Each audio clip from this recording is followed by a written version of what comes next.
As I was walking into work, I saw a tree that has all kinds of medicine. Do you guys see it? It's the sweet gumball tree. So I went ahead and I grabbed some of these. You want to make sure that you do not get the brown pods. They're no good. You want to get the green balls. But why do you want to get these? Because they are great with shikimic acid. And shikimic acid is the precursor to Tamiflu, the cold medicine.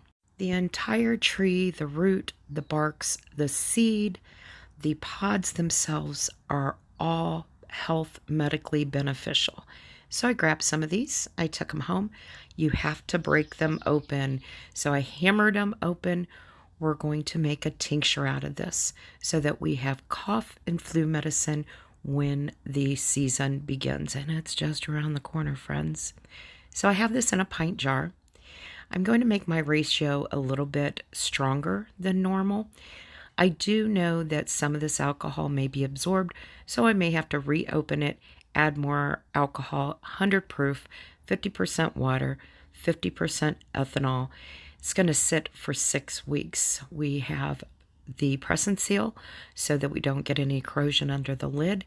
This is great medicine, friends. If you have any questions, let me know. Stay healthy.